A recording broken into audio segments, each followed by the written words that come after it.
At 10:30, we got our last game of the day. We got Kent State, who's 1-2, traveling to Fresno State, who's 3-0. Fresno State favored by 27.5 points on CBS Sports Network. Michael Alamo said we got 35-64, thrown for 491 yards, 1 touchdown to 3 interceptions. Gavin Garcia has had 57 carries for 238 yards and 2 touchdowns.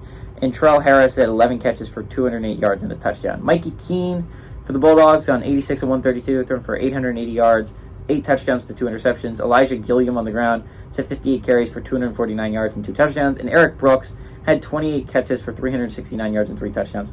Fresno State's coming off a dominant Week 3 performance over Arizona State where they shut them out, which is like, I expected Fresno State to beat them, and I expected Fresno State to beat them handily, but a shutout is just impressive, number one. And number two, Fresno State didn't even play all that well. They made a lot of mistakes. They could have had a lot more points on that board. And it was amazing how awfully Arizona State played.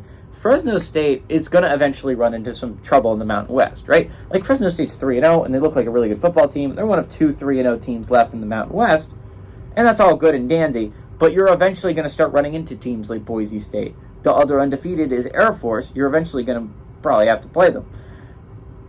Colorado State's going to be there. San Diego State's going to be there. Boise State's going to be there. Wyoming's going to be there. I mean, there's a lot of good quality, high-quality football teams in the Mountain West. I'm going to be honest. San Jose State has looked competent. I know they're 1-3, but 2 of those losses are against top 25 football teams, really good football teams right now. And I think Oregon State and USC.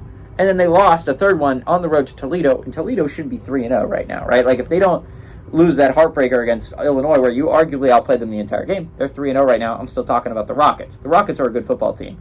So I don't know how good the San Jose State Spartans are. And, I mean, the game against Air Force is going to tell a lot. But Kent State doesn't... I mean, they're 1-2, and that's not great. But, again, I don't know how much weight to put on that because one of those games was against UCF, and one of those games was against Arkansas. And, honestly, they gave Arkansas at least a half. So, I think Fresno State's competent. I think they're really competent. I think they could be a really good football team. And in a couple weeks, if they're still undefeated, they should be a top 25 football team. And honestly, eventually, warranting some playoff discussion. But I don't know if they're going to go undefeated because the Mountain West is a gauntlet this year. And when you're at Oregon State and Washington State soon, which I believe they will, then it's going to become even harder. There's a lot of good, high-quality football teams in the Pac-12. Not in the Pac-12, in the Mountain West. In the Pac-12 too, but the Mountain West has been proven this year. There's some high-quality football teams out there, and I think that could be one of the better conferences. That's a smaller conference.